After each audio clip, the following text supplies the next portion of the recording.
Panakawan Bagong sawise satata nggonmu ngadhep padha raja sak praptamu Bagong Panakawan Bagong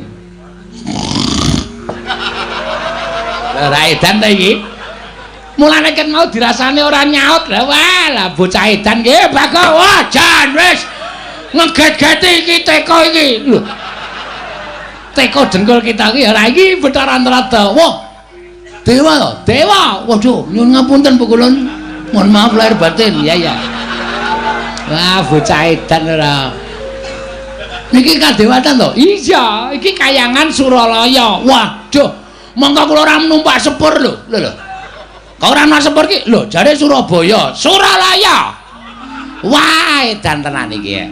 Waduh, pirang-pirang ki ya Dewa. Iya. Sopo iki? Lho, basa kita ki. Sinten Bu Kulon? Ulun Bathara Indra. Waduh Bathara Indra. Wah iki dewa kok untune pasangan. Iki asli nggo ngletak ndasmu iso pecah. Wah dewa aja ngono. Jangan gitu. Bathara sapa? Yamadipati. Yamadipati dewa tukang jabut nyawa. Wedan. Werna-werna niki purun Bathara Guru dewane para dewa lenggo kita iki edian ora hah kita iki kandhan-kandhanane yo duel yo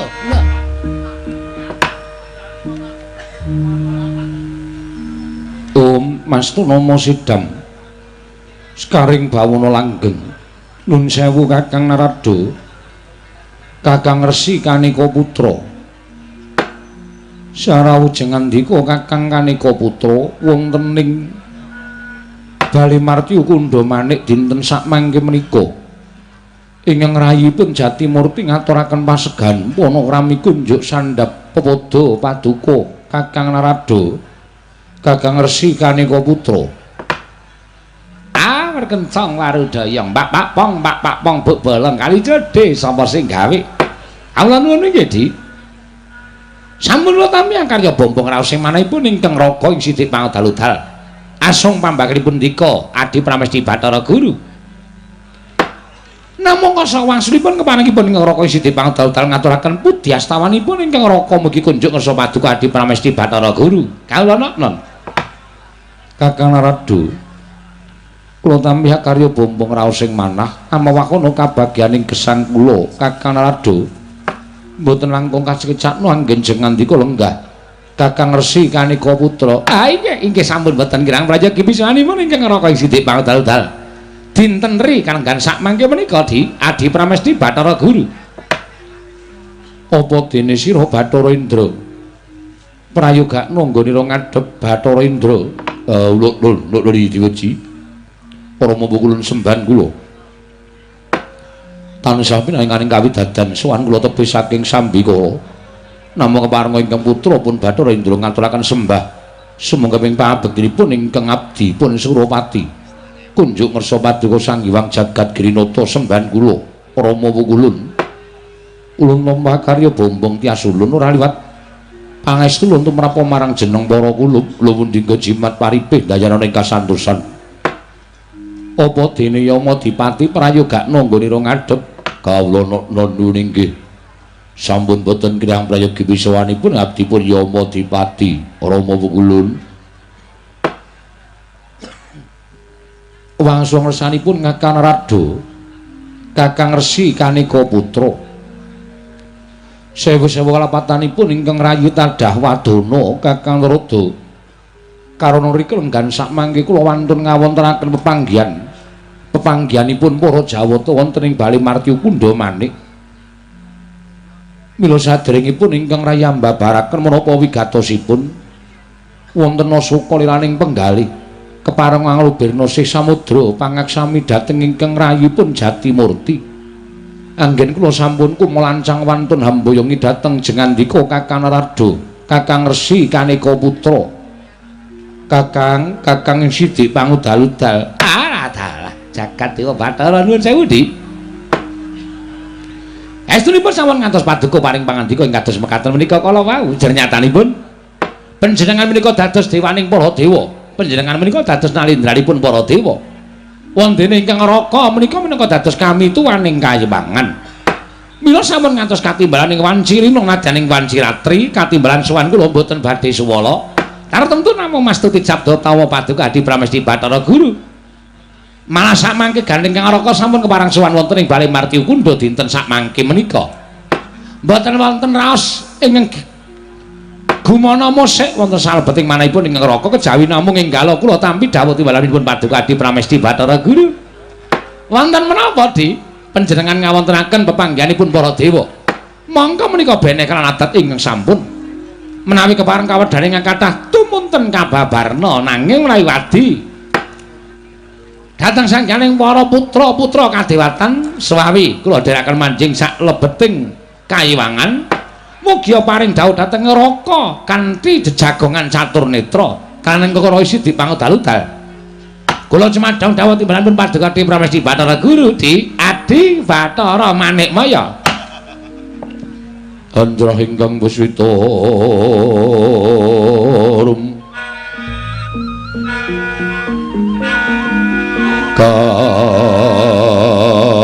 kasilring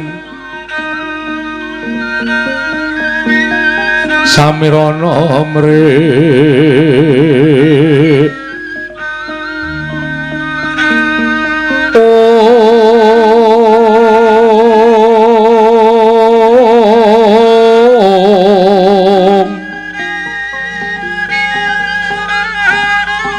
sekar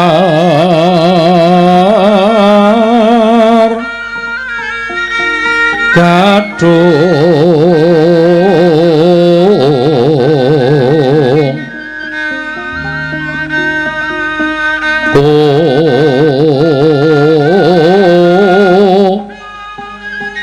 ngas kandanya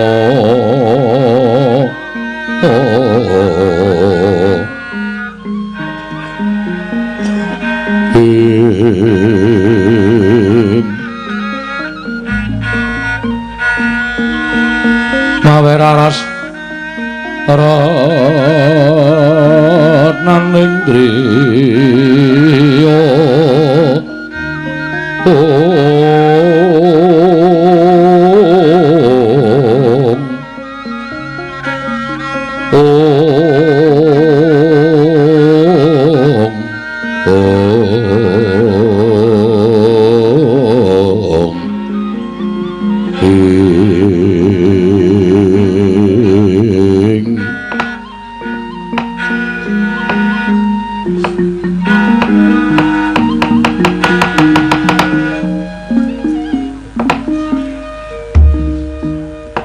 Mastu Momo Sidam karing bawana langgeng Kakang Rodo Kakang Resi Kanika Putra. Punapi kula namung badhe nyuwun mriksa Kakang. Nyuwun mriksa babagan menapa Di? Mesti kemawon Kakang Rodo ugi ngraosaken sampun pinten-pinten dinten minggahipun candra kayiwangan katingal tentrem tuwin ayem miwah jinem sangganing para Jawata inginipun sami lenggah wonten ing kayiwanganipun piyambak-piyambak.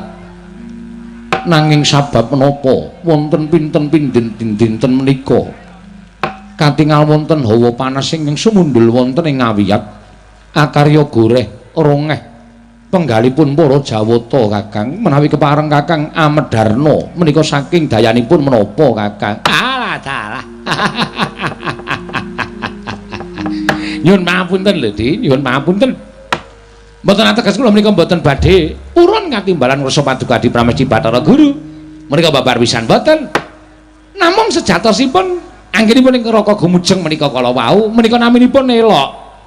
Elokipun kados pundi? Ah nggih elok. Sabab sing ngandika menika pun dados nalindraning para Jawata. Panjenengan menika minangka dados ratuning para dewa. Ingkang ngertos moba musi ing jagat raya. Ngertos dhateng moba musi ing para titah sampun malih para titah swantah nadyan kutu-kutu wangata kemawon jinaring wonten ing pangwaos paduka.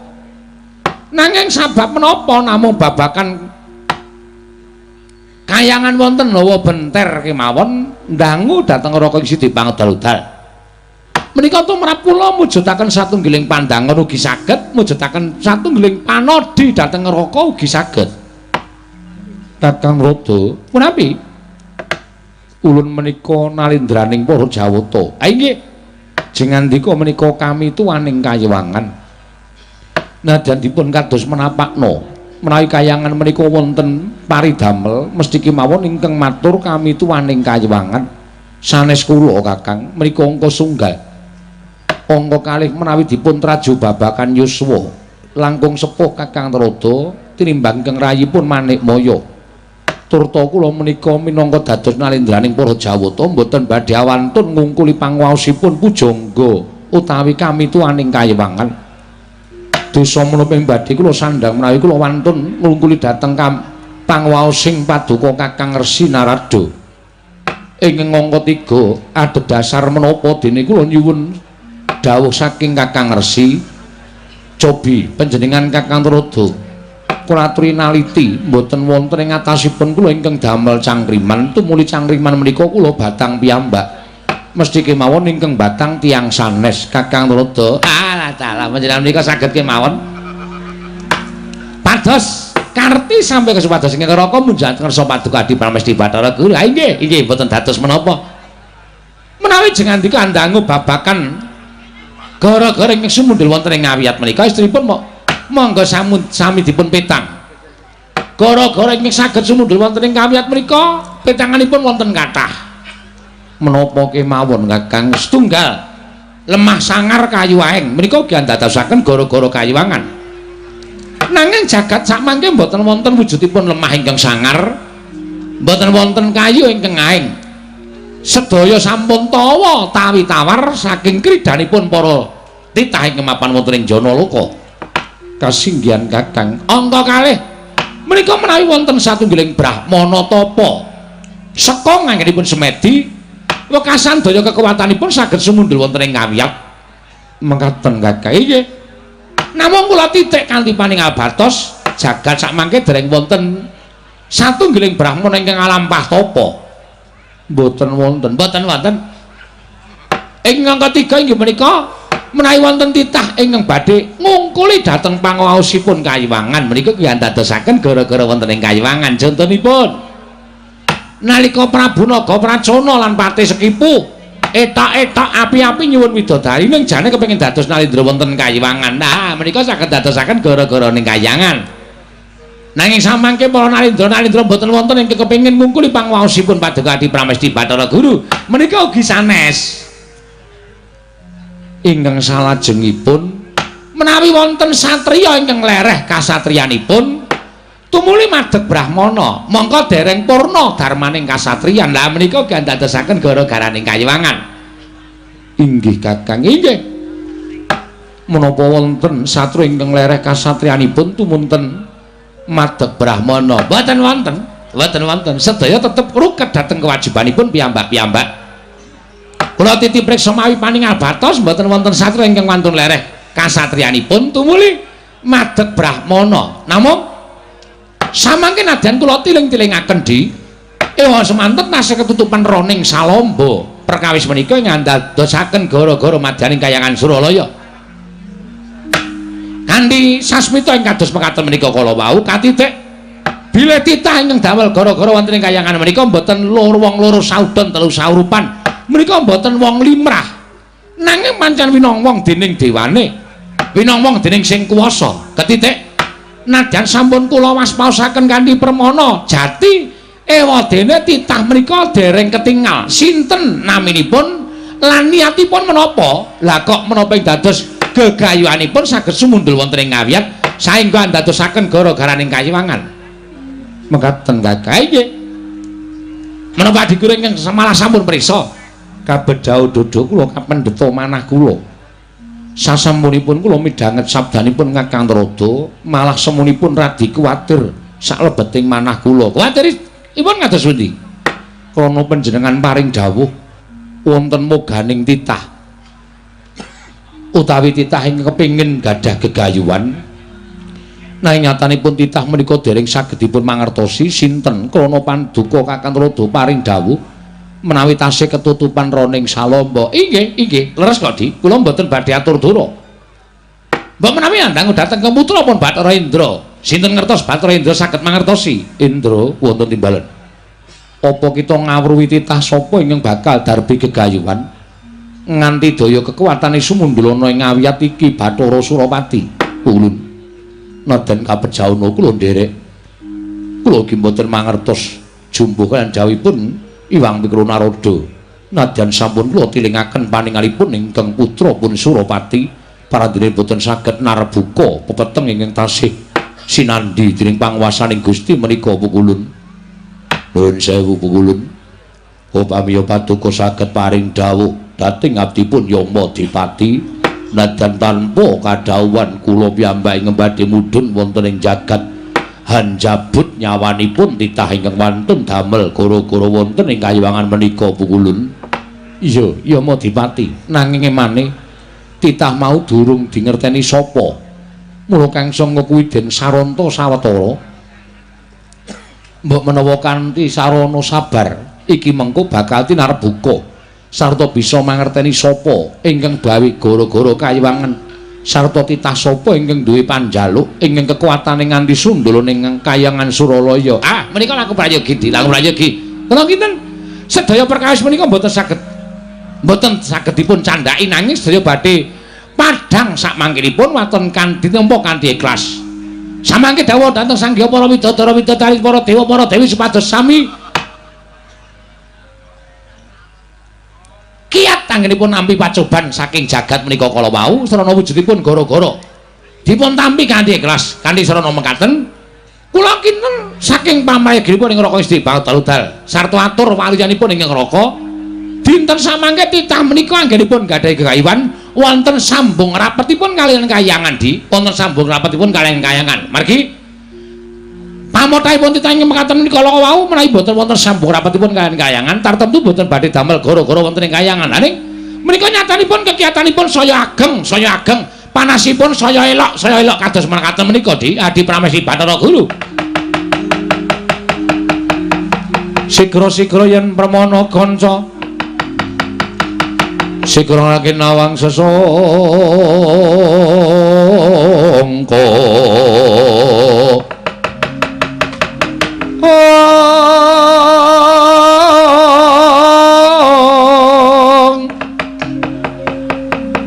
Nalindra mbek marwa sing sang katriku mulung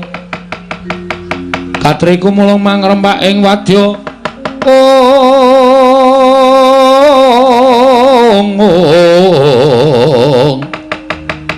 Kurda kura reka giri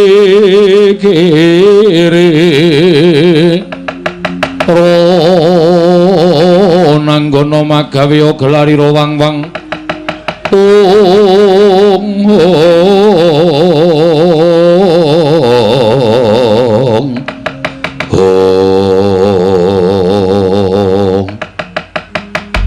dumadaning kayiwangan Suralaya nalika semanten sami midhangetaken pangandhanipun Iwang Pikulun Kanika putra ingkang pungkasan akarya legek madyaning Datulaya bali marti kundha manik nalika semanten nadyan Iwang Pikulun Jatimurti Iwang Pikulun Bathara Guru gendel datan mubah datan musik nglenggahi kanyut minangka wardu kanyut ujare megantir wadu jare mangerja nginang durung abang durung manding dasaring pertolo kasaru geger jawi piyang ngarsa tangeping nguri kok sebal bonamuk apa to kang dadi darunane ora ana apa jaweting kang damel geger madyaning kayiwangan kejawi wantun wonten satunggiling titah pujangkara ingkang wantun minggah madyaning bali marti kundha manik akarya geger sanggane para dewa para dewing samya nguningani dhateng titah kala wau manumba ing sangganing para jawata kanca piyak-piyake ana daya ana titah munggah ning bali marti kundha kanca piyak-piyak wani dalan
tata trapsilanira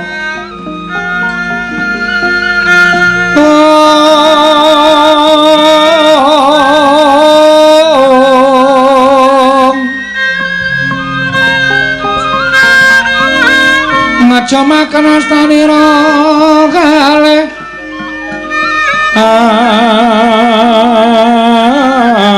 astanira kalih pisan lan ngandika magawe Branta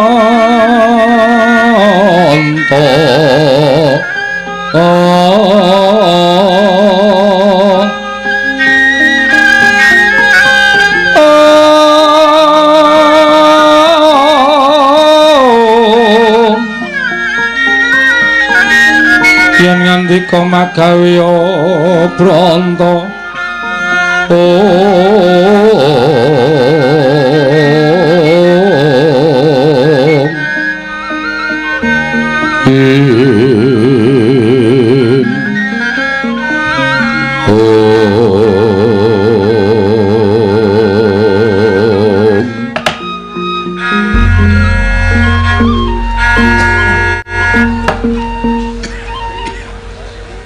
Kakang Rodo Kakang Resi Kanika Putra menawi di sak menika sampun kadenangan sinten to titah ingkang gadhahi pepinginan jebul nyatanipun dipun prisani kanthi netra batin boten saged katingal krana titah menika pancen dugal kewarisan menika ingkang sowan wonten ing Kayiwangan boten pangling rak menika Bagong putranipun Kakang Ismaya.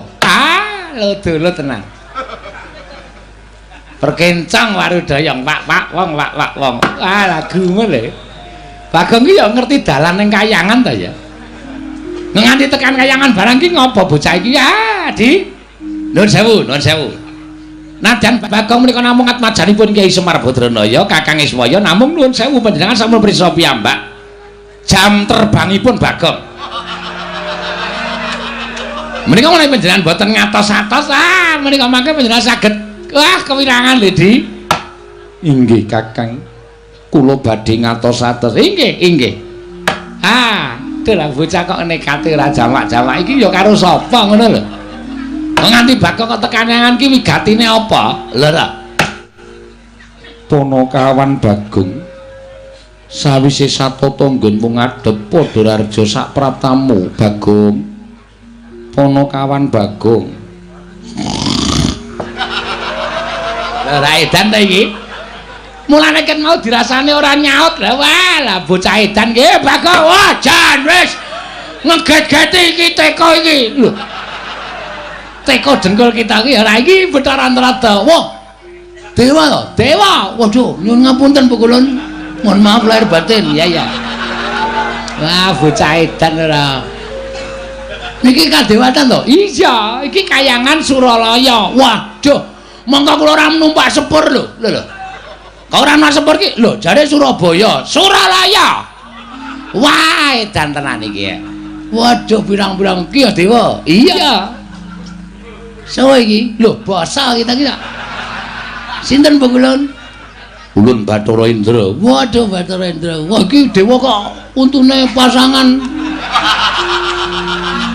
Iki asli nggo ngletak ndasmu iso pecah. Wah, Dewa aja ngono. Jangan gitu. Bathara sapa? Yama Dipati. Yama Dipati, dewa tukang jabut nyawa. Wedan. Werna-werna. Niki purun Bathara Guru, dewane para dewa. Lenggo kita iki. Edian ora. Hah? Kita iki kandhan-kandhanane.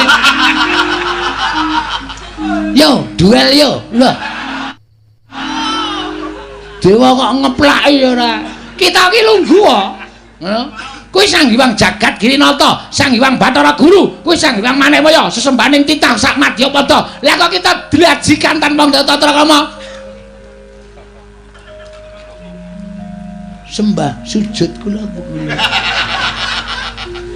Iya Bagong ora dadi ngopo? Kulon ana apa? Astanipun sekawan. Berarti bojone loro. Ora Bagong. Kabeh widodari dadi kelangenan ulun. Waduh. Temonjo. Ha iso ngloro-ngloro nek tangane papat ki. Ki iki iso dikandani ora kowe? Kowe tak tendang genti lho pukulun. Kowe sapa wae jenenge?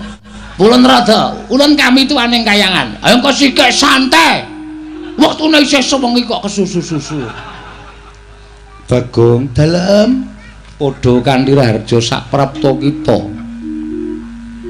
Nereng sambe pitu. Tansah pinayunganing kawidadan nereng sambe kala kepareng kula ngaturaken sembah sungkem. Sampeyan dekem kula antem.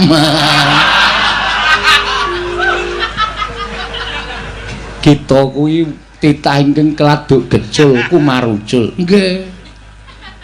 Ulun gedhe palimarma ulun Bagong. Matur sembah nuwun pukulun. Pangestu ulun tampanana. Kula pun dinggo jimat paripe. Dayana ing kasantosan pukulun. Iya Bagong, prayoga nunggon mulungguh. Aja sak kepenake dhewe iki mapan ana ing kayangan. Mekaten pukulun, nggih kula ngertos pukulun. Niki lho sing marahi niki. Ceret angkringan niki pukulun.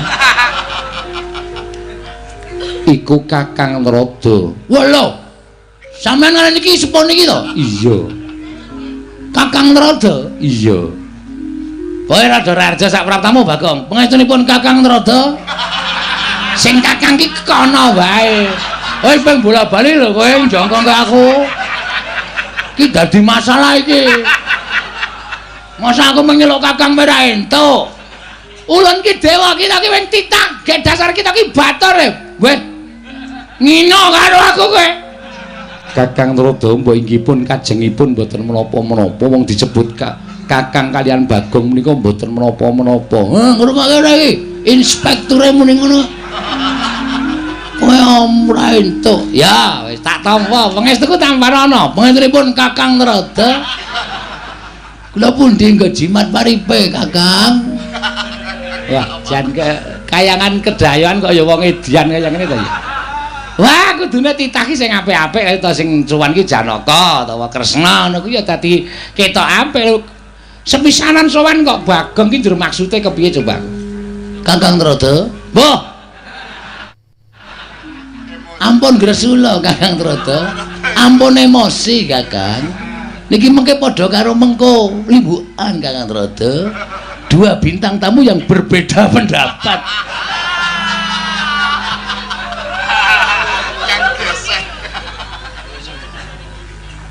Bagong padha Raharja sak prapta kita Bagong. Nun, Kita padha Raharja. wita sapa? Kita. Kita piye maksude? Pripun kula radong? Kita kuwi padha Raharja. Kene tak andani kita ki kowe. Oh, tak tonyo modar wae. Lha ngekaki jeneng Bapak Semari Bagong emang diganti kita. Ngene, kita ki basa kayangan. Oh, nek dewa nyebut kelawan titah kuwi kita.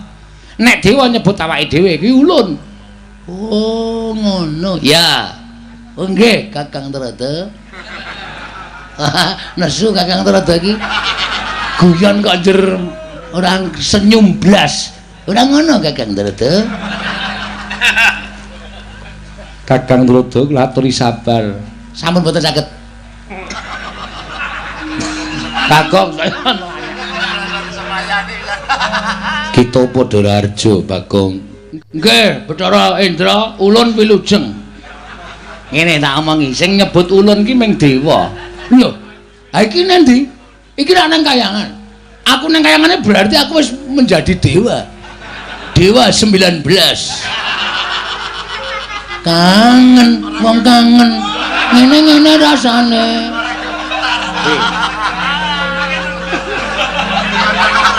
Dewa 19 kok lagune kangen kaya ngono iki. Kangene ora kaya ngono. Lah piye? Ora. Dewa kok nyanyi ora. Berarti sampean sok klitian golek kaset bajakan. Kakang Rada.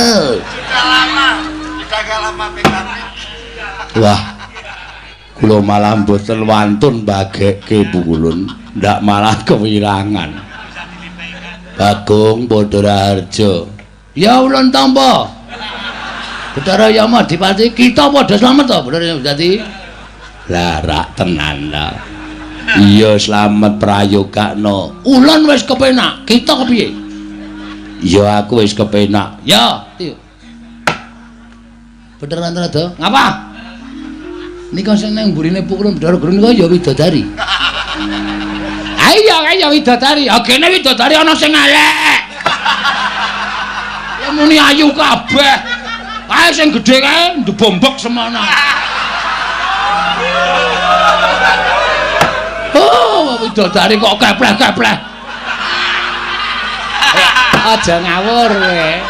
Nek nek penake dhewe ora. Arep kaya ngono kae abdine widodari. Ya wis milih sing apik-apik. Widodari kok luwuk. Luwuk kok jajar dalang.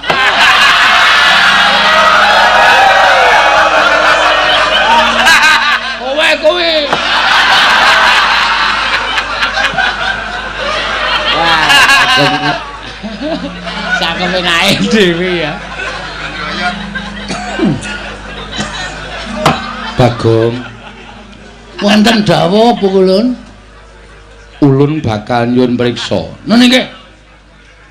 Badhe nyuwun priksa menapa Pukulun? Apa to sebabe dene kita munggah ana ing Kahyangan Bagong? Ngeten nggih Pukulun. Kula niku ajeng teng Kahyangan niku keblusuk. Bola-bali keblusuk anggere gunung kula unggahi.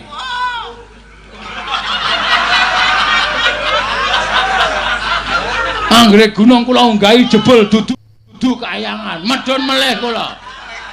Ketok wonten gunung gedhe tak unggahi. Dudu Kahyangan, medhun meneh kula. Lengung unggah ngrekoso le medhun ming maplurut. Trembelane to kae. Lah nek ora ngerti alamate ya ora usah tekan Kahyangan. Wah ya kepengin kaya wong niate njujuke ning Kahyangan kaya. Kaya apa ora? Basane wis ra mutu. Bareng ngoten wae pengae pirang-pirang. Munggah gunung tekan kok ketemu juru kuncine. Niki Suralaya dudu, iki Gunung Merbabu medhen.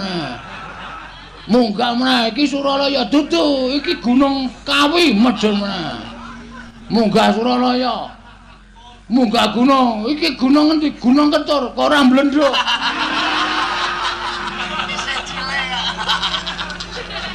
Werna-werna wae, gedhe cilik tak penek kabeh. Nekat kok kula. Iya, Pak. Nggih. Terakhir ana gunung dhuwur tenan. Misale wonten tulisane Gunung Siulauli. Siulaulu. Siulaulu dalam kurung Himawat dalam kurung Himalaya. Berarti iki langsung kula penak krekel-krekel. Wes kaya panjat tebing nika. Tekan pundi wau sing ana alun-alun gedhe banget wau. Ora ana wite kabeh nggon panas sing ngencang-ngencang. Repat kepanasan. Repat kepanasan? Iya. Nek cara jagat perempatan ora. Repat kepanasan kuwi papan kanggo titah ingkang bakal swanana ing Kahyangan dikeparengake punapi mboya gumantung ana ing repat kepanasan. Nggih teng mriku. Repat kepanasan terus wonten gapura gedhe banget. Tulisan Kawi. Bakso Kawi.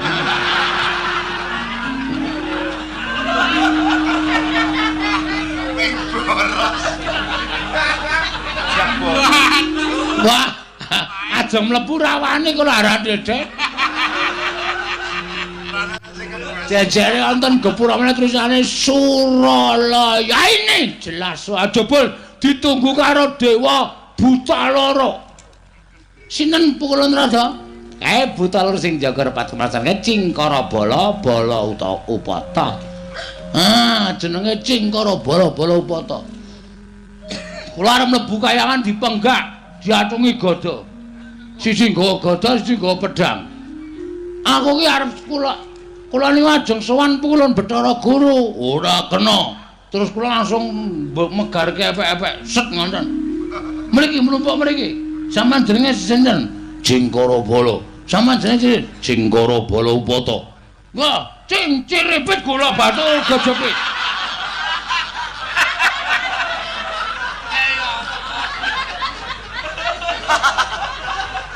Bocah kok idene werna-werna. Lah ya terus, kula terus ndresel mlebu. Ndresel mlebu kae para dewa-dewa do andher. Pasewakan ngendikane niki bar dewa sing mburi dhewe kula tak takoni, "Pulun niki sekanten apa? Ini baru ada pertemuan." Dewa sing mburi dhewe niku sing Betawi kita iki. Iya. Basa Indonesia. Iya. Terus kula brangkang munggah repat anu Datulaya naminipun Bale Martiu Kundamanik. Iya. Terus sak banjure ning ngenten Bu Kulon. Kula niku resah. Iya. Ati kula resah dan gelisah. Iya. Mendugi di sini. Di sudut sekolah. Tempat yang kau janjikan. Lagune Abimesak. Wah, iki dewa sok nyetetep. Wah, aku kok malah kejeglong-jeglong iki. Mutar kena tak mancing do katut kabeh. Resah ati kula Bu Kulon. Pokoke sedih. Sebabe Dek wingi nika ora kula jagongan kalih Gareng, kalih Petro. Iya. Petro niku ngendikake ro Gareng, ngrangkul Gareng, "Reng, aku ketemu ro bapak pisan sing pirang-pirang abad wis tau pisah ro awake dhewe." Gareng muni, "Apa, Tru?" "Heeh. Sapa bapake dene kowe? Kowe kelingan to Begawan Salantara, Gandharwa Raja Bali ya Gandharwa Maya." "Lah mung ketemu nang ndi, Tru?" Gareng muni ngoten, "Nang alas. Bapak mengestoni awake dhewe." Terus wong loro niku do tangis-tangisan kesenengan atine merga ketemu bapak. Terus kula takon Petro, "Truk, berarti bapakku ya Begawan Salantara." Petro muni, "Udu. Kowe iki mbiyen jaman penjajahan ana londo njajah Indonesia kuwi nalika semono ku nang tengah alas. Bingung nang kono meng ana kewan-kewan. Terus ngerti-ngerti mbok piye critane ana munyuk meteng.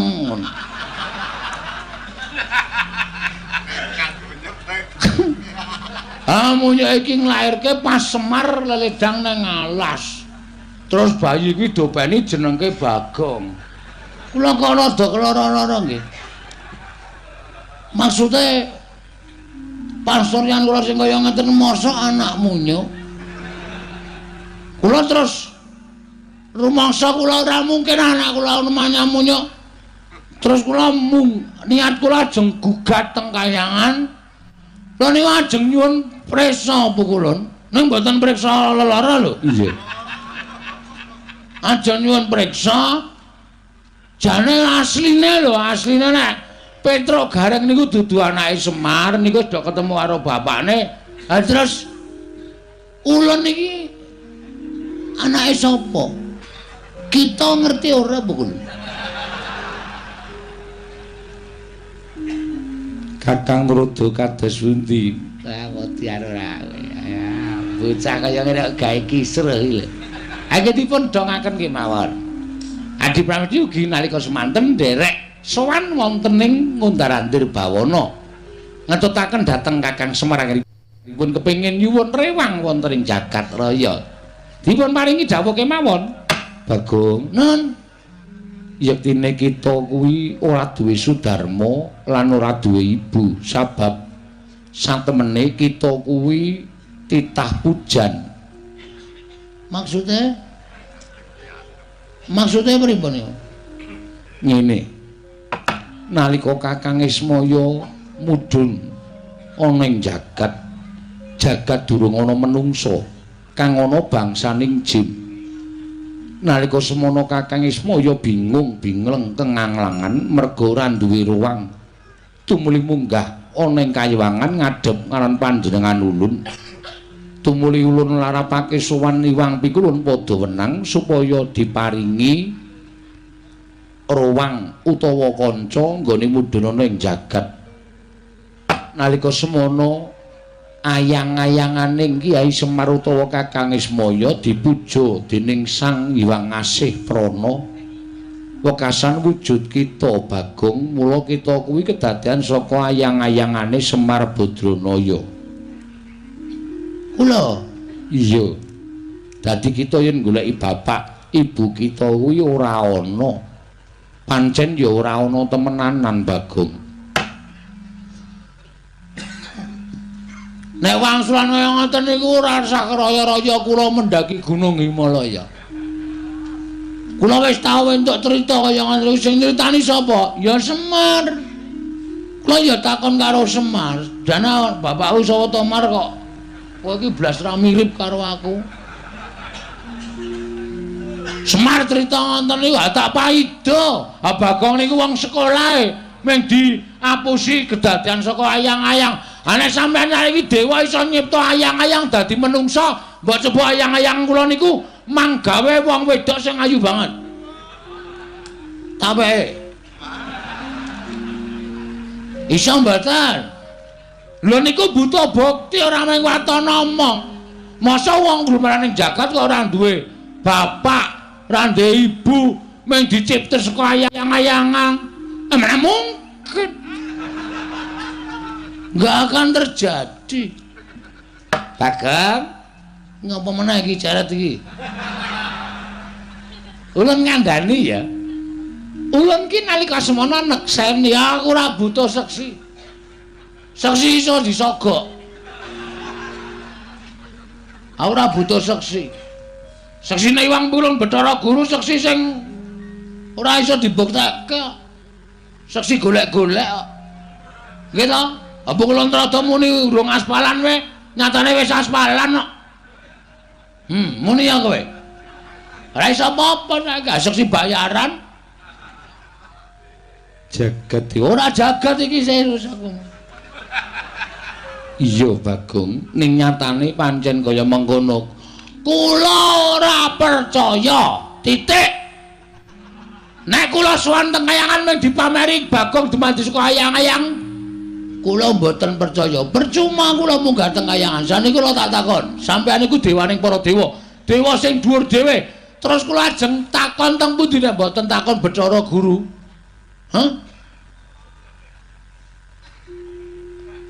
Samanamun kendel mawon Pikulun. Bathara Guru kok meneng wae. Terus ayo gak ditulis ning blabak apa pelajarane. Kok meneng wae ora? Kakang Rodo kados pundi? Kula cumangkaken. Aduh,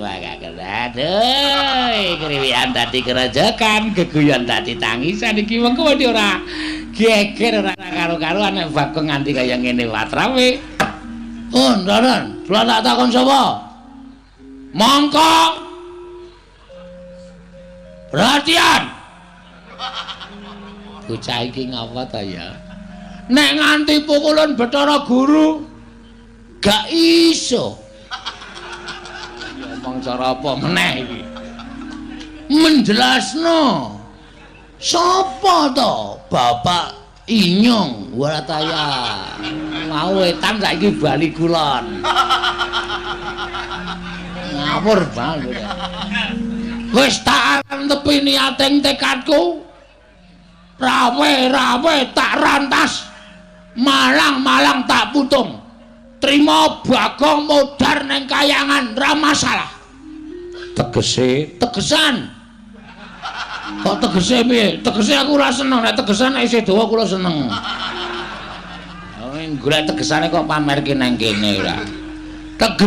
Tegesan tegese kita bakal ngraman kayangan. Apa boleh buat? Nek Pikulun mboten ngerti. Bapak kula sapa? Kula mung dapusi sebuah asal saka ayang-ayang. Aku ora trima. Tan trimane Bagong. Sampeyan ngerti nek Bagong nesu. Pirsa ta? Siji Bagong nek nesu mesti bengok-bengok, loro panganane kancaku tak entekake kabeh. Iki Bagong nek nesu. Niku mula ngati-ati. Nek kula wis kebacut nesu, wah wis niki kriwikan dadi grojokan, geguyon dadi tangisan. Sampeyan ajeng mengandalkan sapa nek sampeyan ra iso paring dawuh, bapak kula sapa? Niki napa?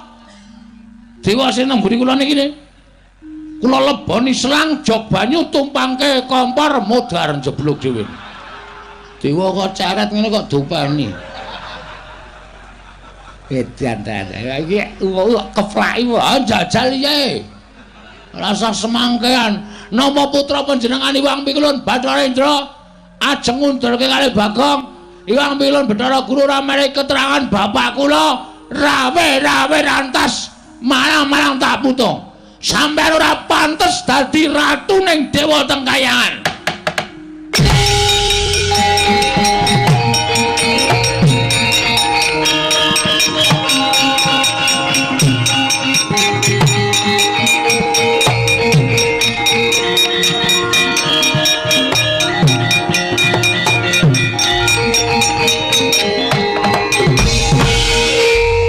Mastu sidam sekaring bawana langgeng. Oh, ilahi ngami kena mantu sidam sekaring bawana langgeng. Sekar mayang.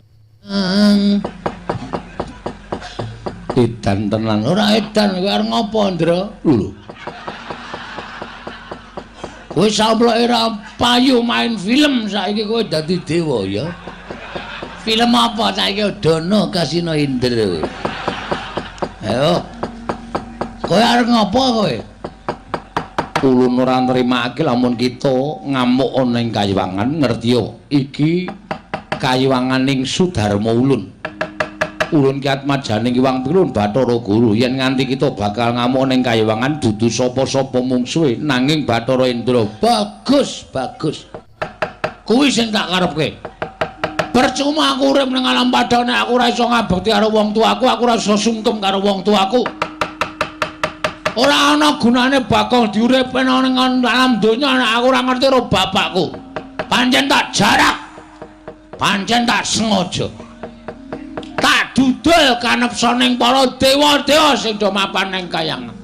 Mergo aku mangkel, aku sedih ning donya.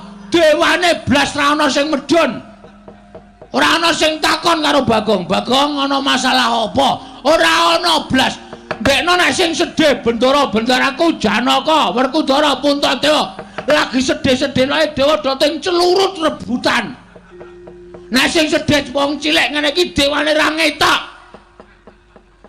Dewa model apa kok tak takon? Nek sing sedih wong duwe derajat, duwe pangkat dewane do teka teng celurut do pecisan. Barang sing sedih kawula cilik wong mlarat kere kaya aku tileki wae ora aja kok tileki. Batinmu mesti modar mbok men, ngono ta?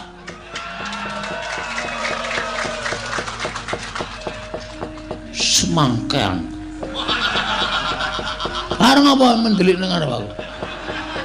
Ulun bakal ngusir kowe. Bajigur padake kere. Ya ndeng aku kere, heeh. Kita bali ning Madyapada. Ora iso.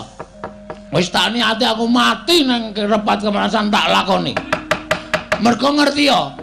Aku sowan mrene iki ora ijen. Lho, nggawa wadyabala, nggawa bojo. Panjen bojoku wis tak tanting. Yem. Aku arep munggah ning kayangan. Aku mesti ra bali, aku mesti modar. Kowe melu mati ra. Gandeng kula tresno kali Mas Bagong, sebaya mutu sebaya mati. Omah ditinggal kula nderek sampean. Iki samyem nunggu nang repat kepanasan. Kepanasan ngebuen pecah sirahe mbok men. Aku nunggane wis berdua, dua sejoli karo bojoku, Ndra. Dewa iki ora malati nek karo Bagong. Italiane iki jangkar karo dewa do kewalat kok iki drandra-drandra ora ana sing kewalat babar blas. Kon numpangke kompor kowe. ngrasani ora. Sirmu piye? Metu njaba. Piye? Metu njaba. Kowe ngerti ora akibate metu njaba? Sing jeneng wong bebrayan nang alam padang. Sing wis resmi dijabke karo kawah kuwi aja nganti ditokke njaba. Ben duwe anak, ben beputra. Aku dewa kok malah ngajani elek. Oh, macam apa kowe iki? Kabeh iki men do duwe keturunan, anak beranak. Kok malah sama metu njaba metu berarti titah iki ndok kurang ajar iso melu-melu karo dewa. Wis ditokke njaba ta. Kita sing metu njaba. Mah. Beda e. Tegese metu nang repat kepanasan. Indra, le omong iki sing genah kowe ndak malah kewirangan kowe. Ayo tajak metu nang repat kepanasan ngono. Tajak metu nang repat kepanasan. Sire karepe. Bakal tak jarwani sapa wong atuwa kita. Lho, bapakmu ora ngerti kok kowe arep ngerti. Kowe arep aksi tipu-tipu karo aku ya. Kowe arep ngapusi karo aku. Buya, ulun ingkang ngerti. Najan Kanjeng Rama pukulun ora mangerteni nanging ulun ingkang ngerti. Apa mau Honda? Buya. Boya ya apa ulun? Boya iki ora. Oke. Nek kowe nganti ngapusi, aku boya mikir 2 kali lho. Yang dikandani terus kata-katane dienggo. Mesti ra rampungi kowe. Aku wis ora mikir, aku ora wis boya mikir kowe iki dewa boya dudu. Pokoke tak rampungi tenan. Ulun boya wedi. Padha aku ya boya wedi. Nek ngono ayo saiki dineng repat kemana? Nek nganti kono engko kowe ra ngandani aku aja takon dosa. Ulun boya bakal petungan perkara dewa apa titah. Ning mesti sira mesti bakal boya tak wenehi apa ya? Kawelasan. Mergo aja kok kowe warung wis saiki aku niat boya mbayar.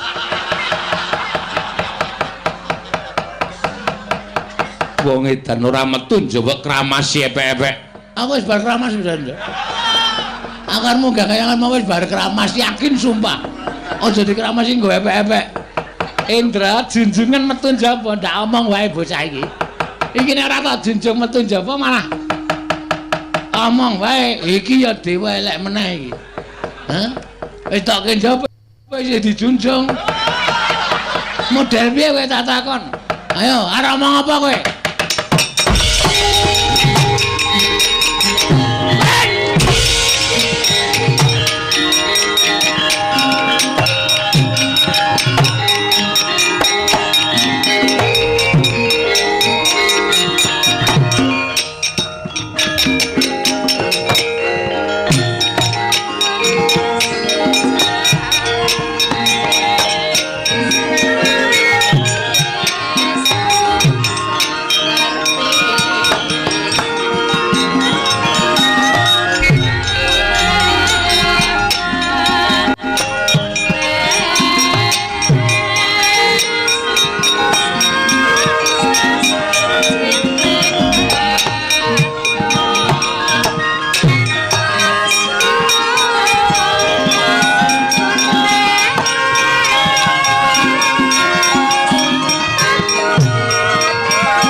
Narada, menawi ngantos bingung anggen kula nanduki dhateng Ponokawan Bagong. Mboten nginten menawi Bagong keng menggah wonten ing kayangan. Dalah kula menika menawi mboten sabar kados menapa polah kula. Lah dewa apik-apik nang kayangan disembah karo para dewa dunake ceret. Arep ditumpangke ning kompor barang trembelane ora. Ning nuwun sewu. Napa sing diaturke Bagong menika menawi dipun tampi nganggo nalar kamanungsan tartemtu badhe damel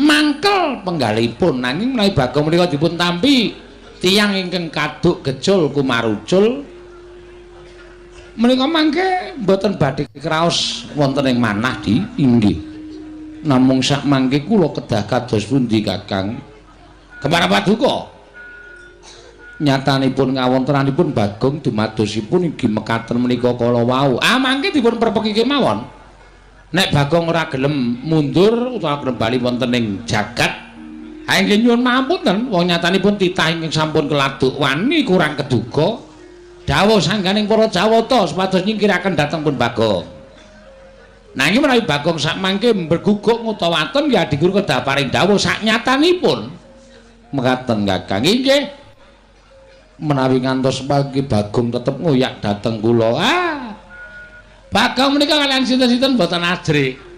Ning paling wedi karo Pandhawa sing bayar Bagong kok. Ngaten nggih kae inggih sampun mangke dipun pasrahaken dhateng Pandhawa kemawon. Menawi Bagong tasih kados mekaten polahipun utawi dipun pasrahaken dhateng sanak kadangipun inggih menika kala Gareng kaliyan Petruk. Mekaten Kakang inggih. Nah ngaten kula ingkang badhe merpeki dhateng Ponokawan Bagong. Mangke kula ingkang badhe mblabaraken sejarahipun Bagong Kakang. Inggih kula semanggaken Yamadipati wonten dawuh ketapna sangganing para Jawata kinen ngundurake Bagong mbuh kepriye carane nggih ngestaken dawuh ya pamit madal pasilan sing ati-ati aja kaya bocah cilik ulun nedya tedhak saka sela kandha waru pinanggun manjing jroning Suralaya Kakang Narada menawi nderek supados dipun bibaraken sangganing para Jawata, para widodara lan widodari Kakang. Inggih. Nyuwun pamit madal pasilan ngatos-atos sampun kados lari alit. Purna gatining paranggilan. Sanosa sundur kedatun jelok jangking dampar kencana kenapit gambaran gading kadhiraken sangganing para mban cedhi manggung ketanggung Jawa paloro-loro ing sami ngambil patraning Prabon. Kawis tinggal saking Mandura tindak nyosri Naranata katon ngirang penggaling sang nata wau.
Mas Gareng Semarang iki no. Iya.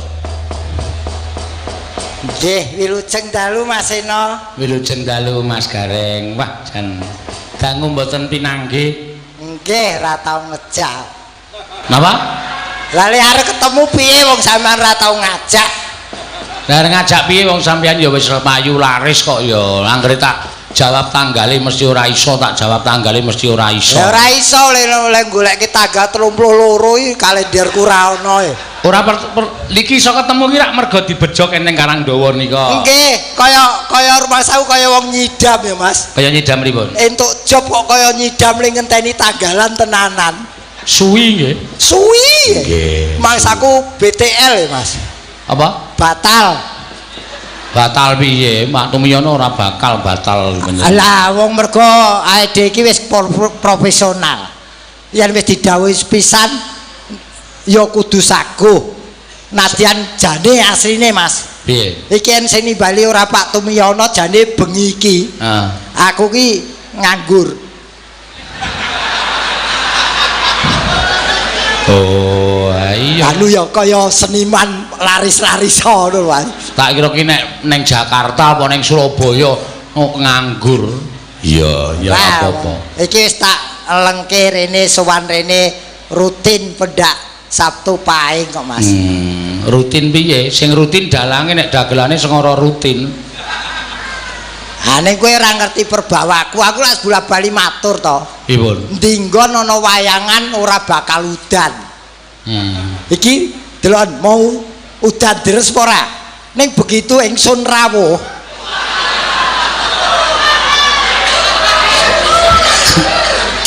Oh, dagelan kok sombong. Kok sombong piye? Ayo piye mau ngendika apa ki mau? Ingsun rawuh. Heeh. Lho apa salah to? Omong aku apa salah? Lho bener ingsun ki rak ya tarape, derajate ana dhewe-dhewe. Ingsun ki nggo Nalendra utawa ratu. Ngono. Lho, sing ngomong sapa? Nek sampean ya aja ingsun kok ya. Lha wong Gusti Benawa mau ya aku kok. Sapa? Gusti Benawa mau ya ngendika aku lagi teko, ora ingsun lagi rawuh ora. Gusti Benawa ki apa ratu? Ya kenci. Ora kurang ajar lho kowe. Gusti Benawa ki putra Nalendra Surakarta kok. Lah kene ya ngerti. Lah ya apa Gusti Benawa ki ratu, ora putra Nalendra. Apa ora kudu ingsun? Ya ora entuk kuwi ingsun ki ming Nalendra ki tata basa Jawa ki wis dadi gareng pirang-pirang taun ora ngerti tata basa Jawa sing apik ingsun. Oh, ingsun ki Nalendra. Sing nganggo. Nek aku ki ya aku nek rakyat biasa ya aku ngono wae. Oh, aku ora entuk nganggo ingsun. Nek sampean ya kowe. Monggo kowe iki anak munyuk. Ah, wis. Aku anak munyuk, lah kowe anak beruk.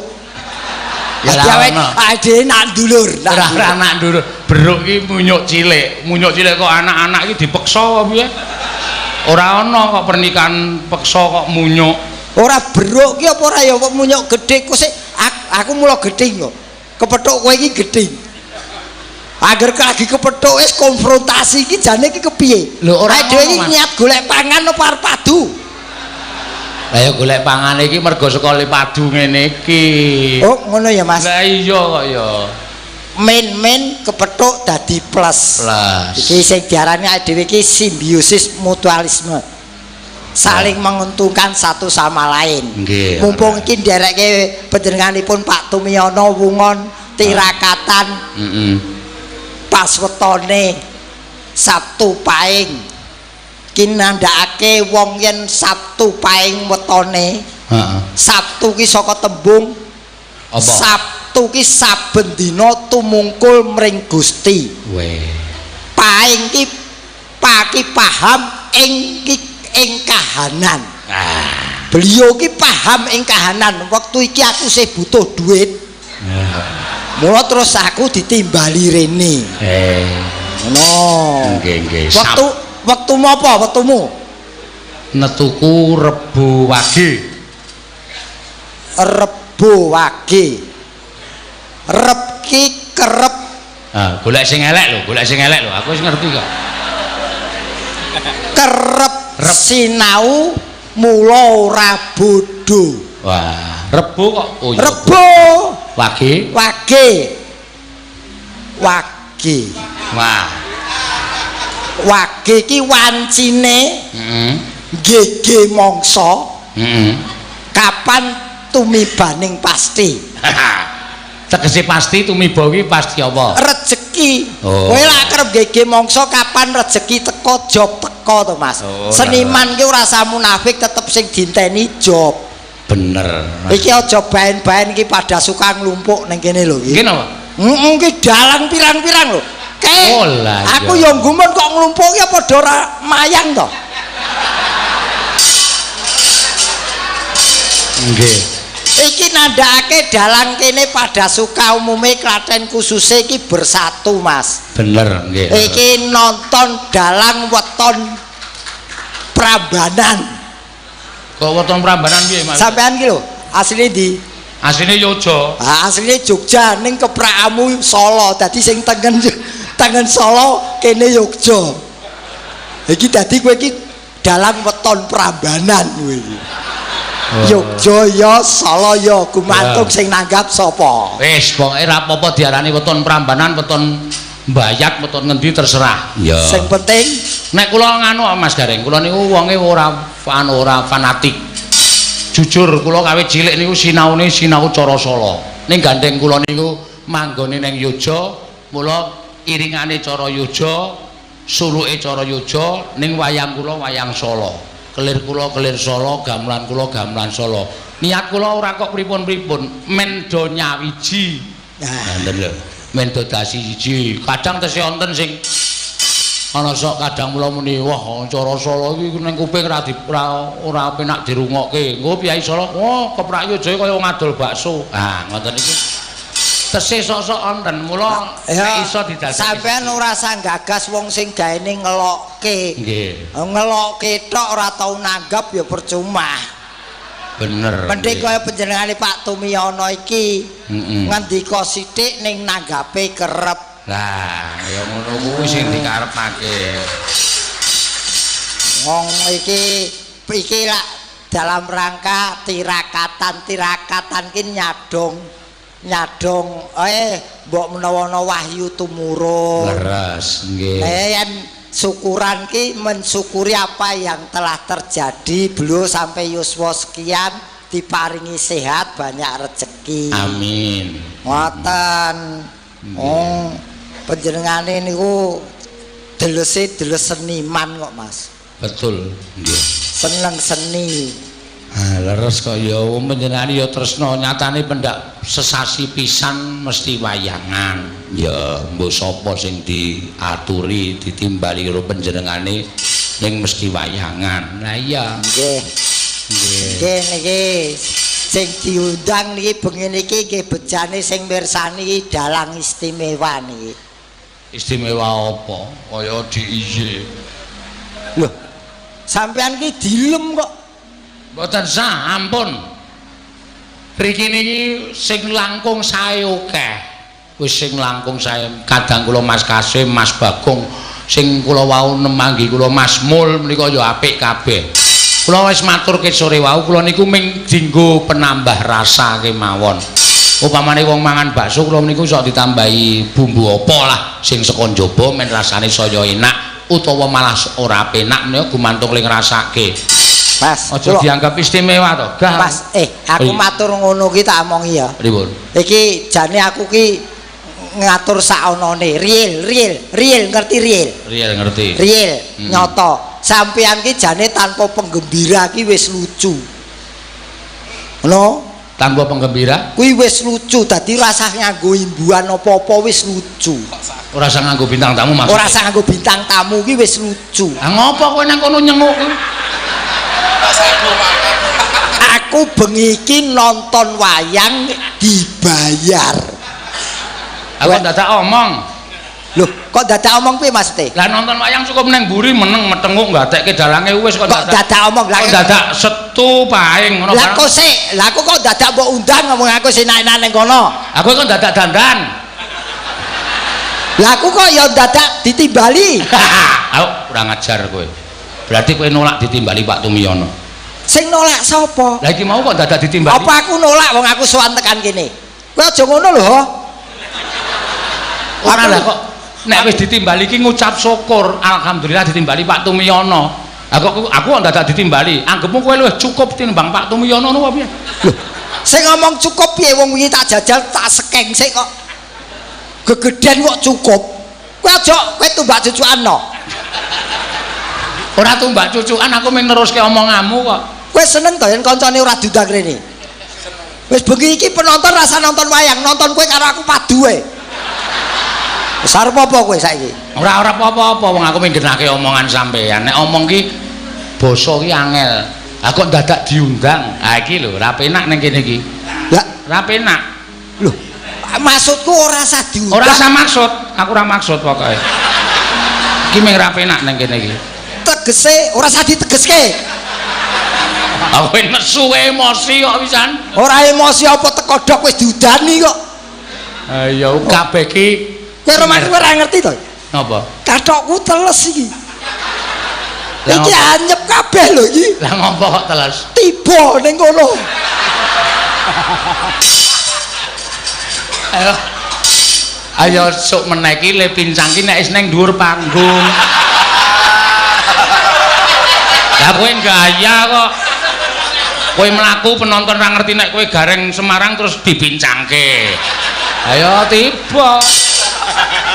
Tekan jero iki. Le pentas ki nek wis nang kene wae rasa saka mburi kok wis pentas. Maksudku ki aku lak ya tertib, masih urung munggah panggung ning kono wis gareng ngono lho.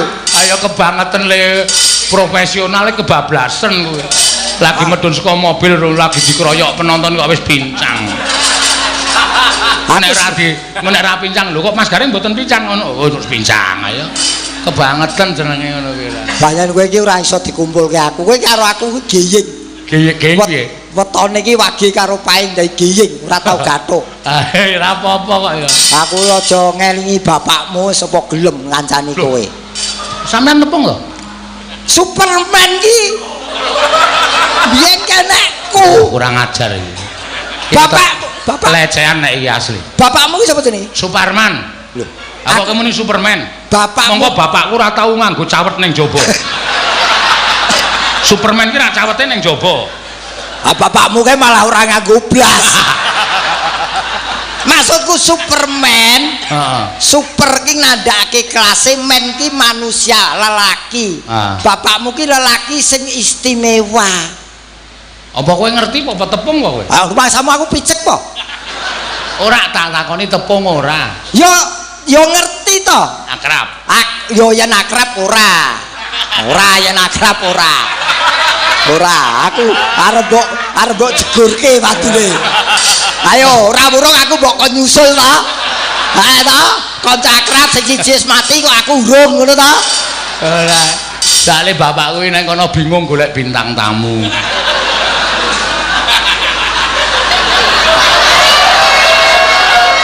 Iya. Lah kono lak ya wis ana Pak Basio. Ngetone bapakku iki bar tak nei daharan sajen kita. Heeh. Tak dep terus tak dongake iki. Suring-suring nang kene iki no mbok mesake aku le gragap sapa ngejak omong aku. Oh bapak iki. Ngopo Pak? Wonten napa? Aku nang kene wayangan kok nyenyet. Sepi ra ono wong delok mbok kirimno bintang tamu. Bapak kapan kuwi? Wi malam Selasa kliwon wingi. Wonten Pak niki aku. Malam Selasa kliwon. Heeh. Lah malam Rebone nemoni aku. Bapakmu ki, Mas Gareng, aku ki ndalang ning kene wis kesel mbok anakku kon nyusul. Ngono. Kuwi pakmu. Kowe Selasa aku Rebo. Kuwi Kemis ora methuki, Kemis leren. Ora sik. Wong lek nemoni aku Selasa kok nang nggonamu Rebo kan spisike dhisik aku sik. Iya ning kuwi apa ki pesane dihapus. Pesan terakhir ya Rebo kuwi. Golek dalang cadangan. Ayo wis yo sik dio kowe karo aku. Wis rasa kabeh wae. Aku duwe penemu anyar. Apa? Orang hidup jangan takut mati kalau sudah mengetahui arti mati. Arti mati. Nah, iki ambak-ambak penemu anyar ning masuk akal. Mati iki lah MATI. Heeh. M manusia semua akan mengalami karena itu takdir. A akan tetapi waktunya tidak bisa ditebak. Sewaktu-waktu bisa, panjang juga bisa. T tidak harus sakit dulu, tidak yang tua dulu. Hati-hati. Ora kudu lara. Iki waras wiris dalang mudhun teksek akeh. Hati-hati. Iki mula kari ini salah satu rahasia ilahi. Ora iso dibethek. Mula aja sombong, dupeh luwe enom terus suwe ngono, urung karuan. Wong tidak harus yang tua dulu lho. Bluluk kae sih cilik wae tiba. Tiba. Bener. Nih hati-hati aja sok sombong. Aku wis tak hati-hati kok. Aku mlaku yo tak jejeg-jejege kok. Mau wis dinai isyarat. Dinai sikil apik kok mlaku kok pincang geblak. Tanda-tanda ku ya. Justru sing apik ki dikeki tanda-tanda biar siap. Sing rekoso ki sing ora kei tanda-tanda mayang mati dadak piye? Ning aku ora urung siap. Loh, justru sing urung siap kuwi. Ya ora ya sing digoleki iki sing siap. Kowe mau wis tiba to, berarti wis siap to.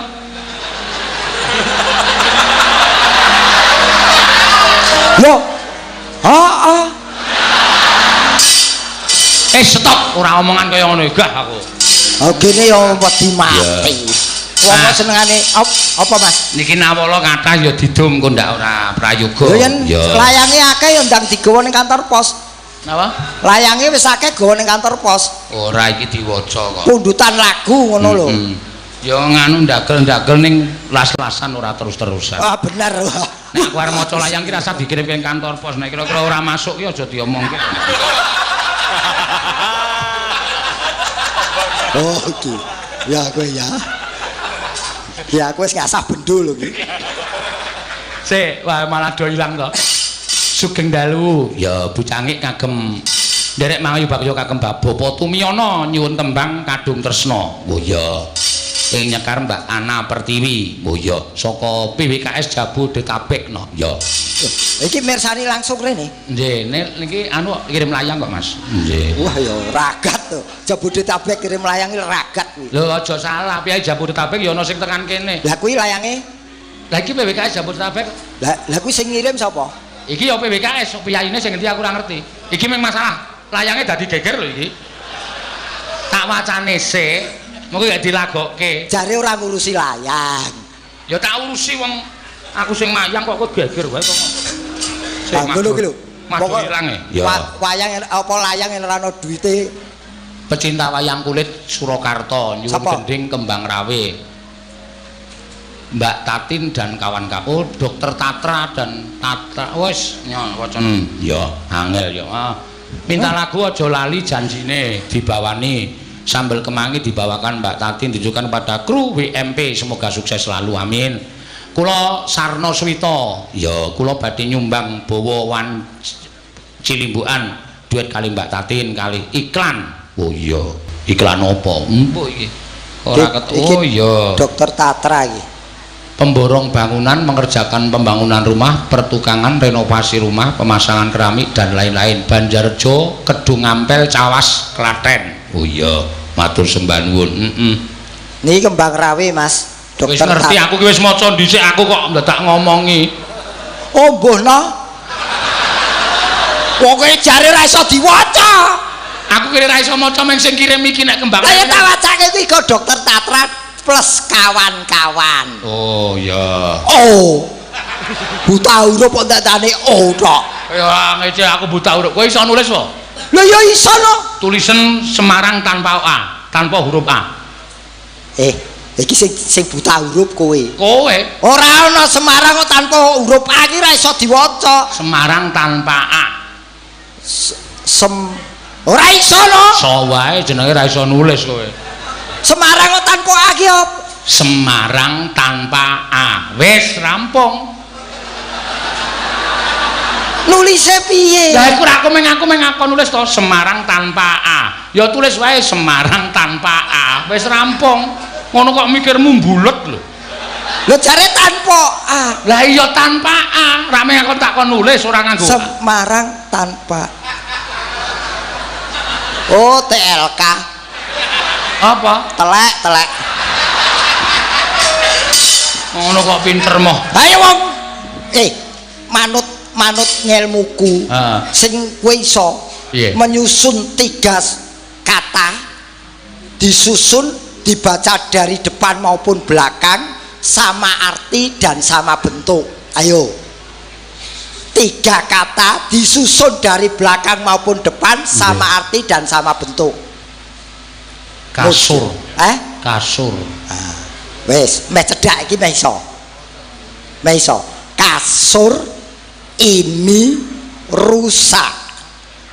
Wacanan komburi engko ayo kasur ini rusak. Saka ngarep kasur ini rusak. Semarang tanpa A. Wes kasur ini rusak. Kuwi diwaca kok ngarep maupun komburi sama arti dan sama bentuk. Urung karuan.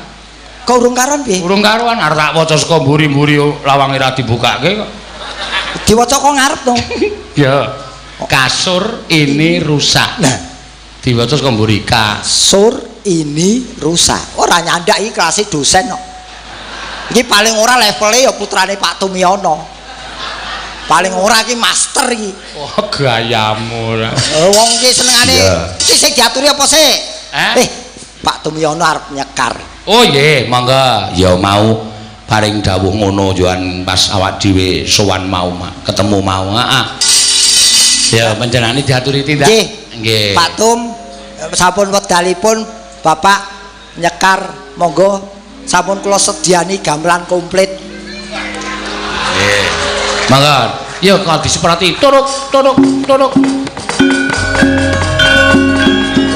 Carweng carwok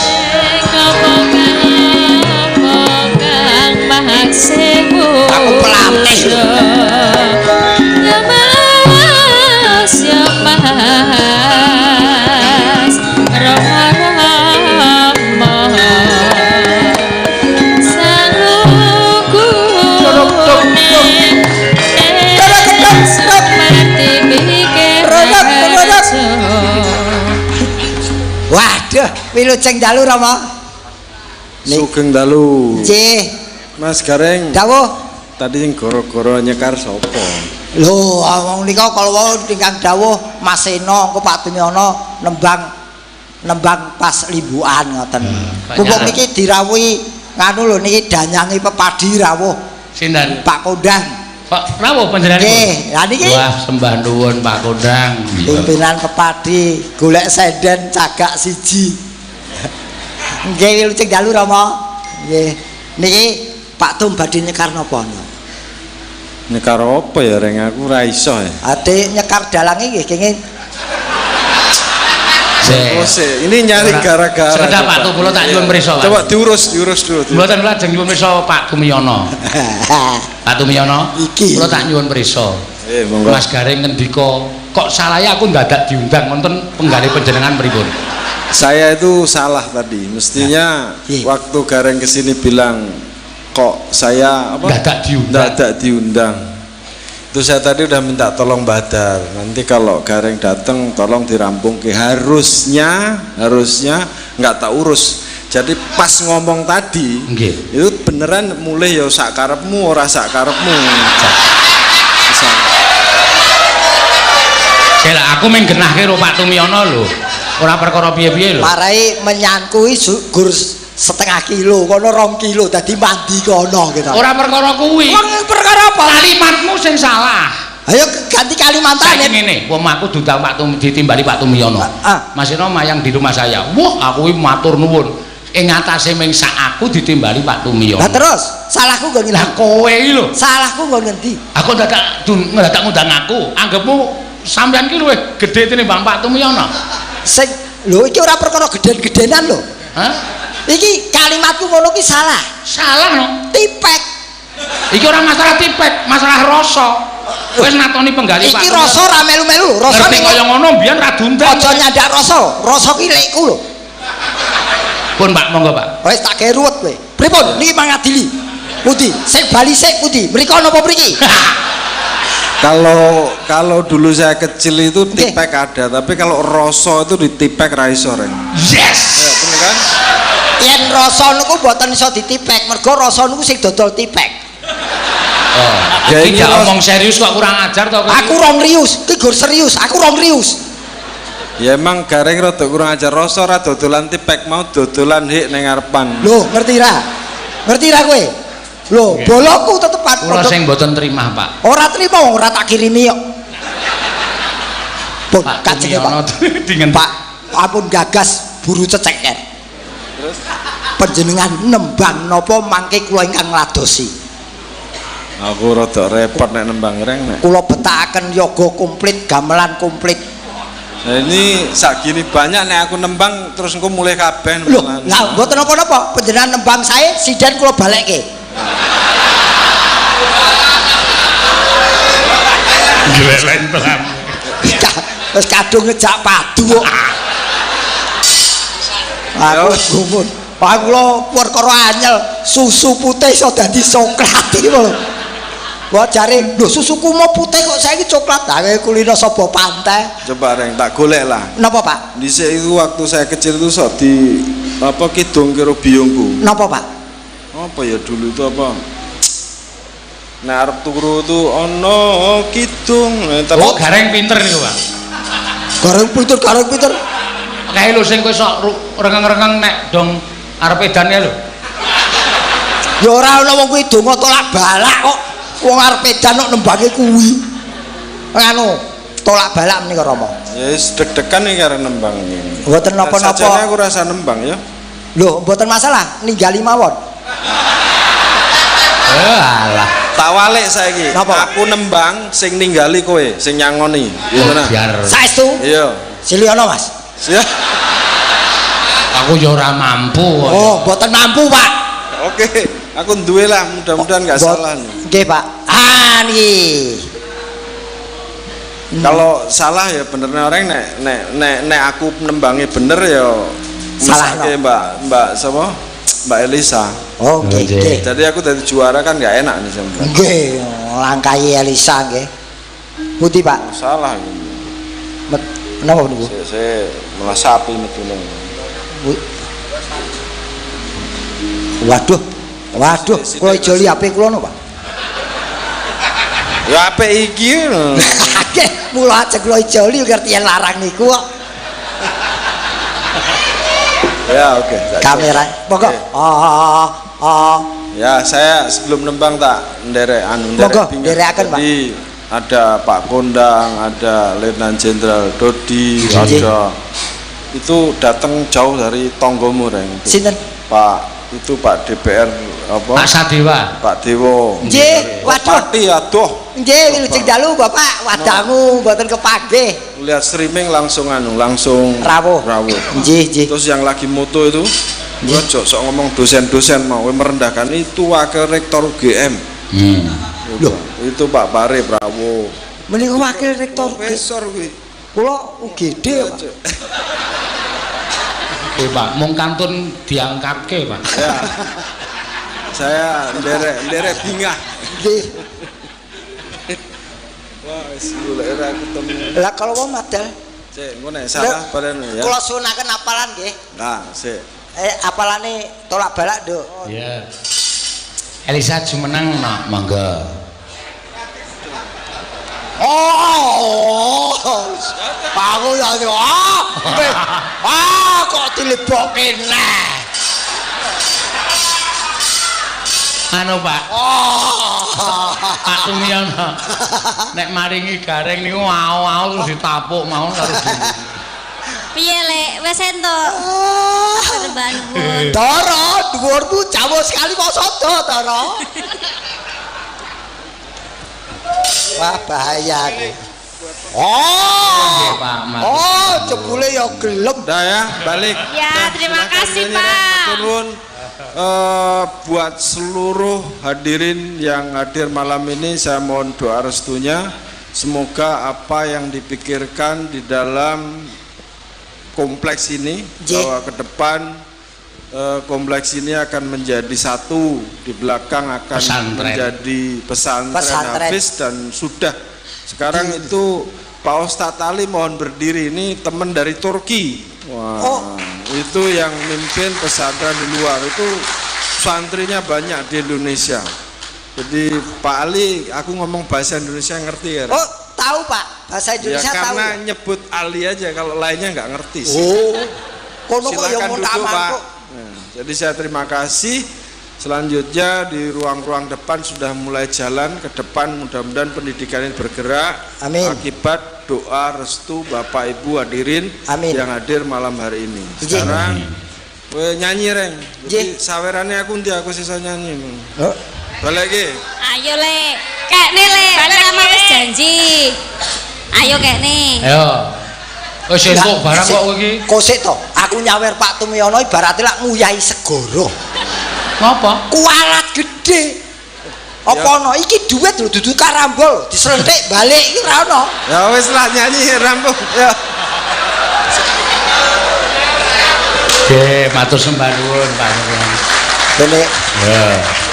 jone bojoku ngene iki nyambut gawe, tok duit jejeri ayo. Kuwi duit aja diselempetke ning kono. Apa? Tak gocekne. Mane-man lho sing penting mambu kringet. Yo, kuwi nek telekuk ora payu. Lah, Kuwi nek telekuk Aku ora wis payu. ngerti kelakuanmu berdua. kelakuane piye? Rupa entuk ayune kelakuan ya copet. Titip. Nah, Apa? nanti ora usah. Aku wis duwe kok. Ndi? Nggon aku abang. Aku sing nuntun iki. Oh, awas tak colong. Les, Bejane dhewe-dhewe kok serik lho. Ya. iki presiden-presiden do ngadeg Mbak Eka. Piye? Iki ngancani Elisa mau Iya. Pak Tumiono ngersake turi-turi Turi-turi putih. putih. Mudeng ora es. Ngertos. Sing sanggo jaranan kan. Aku ora budek rasa bongok-bongok. Ken iki pun kula cileke swantene. Cileke omong karo piyayi sing halus to. Sing alus niki pun alus kula kramak-kramakake lho. Ya kramake kok iso kasare ra umum ngene lho. Niki Lah pun bahasane ki yo ngono kuwi Lek. Nggih, ngene sa, ngene. Kula nuwun sewu Pak Di Gareng. nggih. Kirokno nuwun sewu. Nuwun sewu Pak De Goreng. Gareng. Pak De Gareng kok Pak De Goreng. Gareng. Gareng. Nah, Nuwun sewu. menawi suwanten kula kados mekaten. Menawi swanten kula kados mekaten, nuwun sewu menawi wonten nonton sewu nggih $200 mboten napa-napa. Ora Enek to Lek. sinden polip kok bojak to Mas. Sinden apa? Polip. Irung Polip iki lho, piye? swara irung sengau. Ora polip kuwi pancen ukarane ya ngono kuwi kok. Sik Kados ngaten iki sampun kula kramakake saalus-alusipun. iki wis halus. Menawi boten sekeca, nggih berarti kupingmu sing salah. Kowe ora ngerti. Iki kupinge jilian lho. Jilihan Kupinge jilian. oh pincam. Wis ora usah ketoke lucon kuwi. Kira percaya lho. Aku bar lucon kuwi kupingku lara tenan iki. Titikane kuping jilian kuwi to. Iku privat. Kuping sing siji nek didemok kuwi ora muni. Kuwi iki kuping asli. Nek didemok muni kuwi jilian. Oh, cobi niki kuping asli boten. Asli. Ora tak Boten tuku. muni. Cobi Iki nek bahan. iki Nek. Iki asli. Asli. Sijine. Sijine sing kono. Coba ya. Aduh, Lah. Berarti silihan. Berarti bener baru Lah iya, sing kuping iki siji lho, nganti mili to. Lho, mili. Milih. iki nyat irigasi kok. Wong, wah, rupane ayu. Ngapa? Ngapa? Nek ayo terus ngapa? Aku seneng. Ya yo, nek seneng yo. Jak mburi sik. Apa ya cukup $100 tok. Gedeng aku. Aku mula gejer wong ayu wegah wis. Ayo dilagoke Turi-turi Pak Tumiono putih. ngersake Turi-turi putih. Ya, Iki monggo. Semarangan gitu turi-turi putih. Ya.